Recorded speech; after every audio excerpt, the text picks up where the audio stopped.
In 90 seconds, I'm gonna try to tell you everything I did to become a dietitian. And if you want more evidence-based nutrition education, tap the follow button. Number one, we have to complete a Bachelor's of Science degree from an ACEND-accredited program. And for shits and gigs, I decided to look at my transcripts so I could show you guys some of the classes that I was taking. So the first couple years are very similar to pre-med, so a lot of my friends that I was in classes with are now doctors, PAs, nurses, etc. So you're gonna be taking classes like biology, chemistry, organic chemistry, biochemistry, anatomy, physiology, genetics, microbiology, as well as some introductory classes on nutrition, food service, and research. The second 2 years, you really start to focus on more nutrition-specific classes. You're gonna be taking things that are really gonna help you understand the nutrition care process or medical nutrition therapy, which is essentially everything we do every single day. We have a very structured layout on how we do our assessments. It's called ADIME. We start with the assessment where we look at their height, their weight, their labs, their physical attributes, their medications they're on, all of that in order to assess their energy needs, their body composition, etc. And then we go into the pathophysiology behind diseases, diagnostic therapy, counseling, education, and then we really focus on disease-specific cases. So we learn a lot about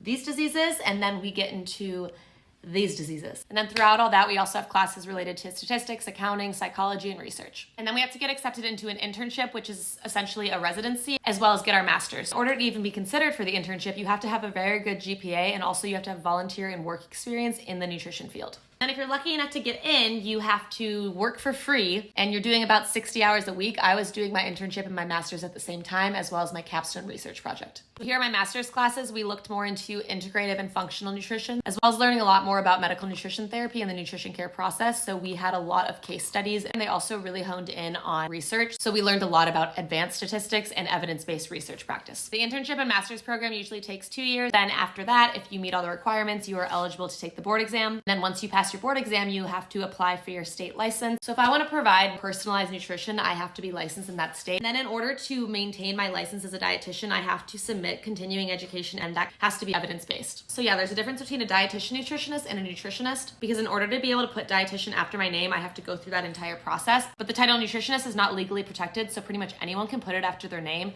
But there are a lot of individuals that did get degrees in nutrition or related fields, while some took short-term courses or obtained certificates or certifications. I'm not on here to say that a dietitian is better than a nutritionist. I think everyone is their own individual. And if you are doing extensive research on a topic, you're definitely educated in that topic. But I think it's just important for people to understand where they're getting their nutrition from, and to make sure that if you are working with someone for nutrition, one, it's not legal for them to give you meal plans unless they're a dietitian, but they should also be asking you a lot more than just your height and your weight in order to determine your calorie needs. And you should be asking if they are doing research on your specific case, because there's so many things that go into nutrition, and I just want everyone to be safe.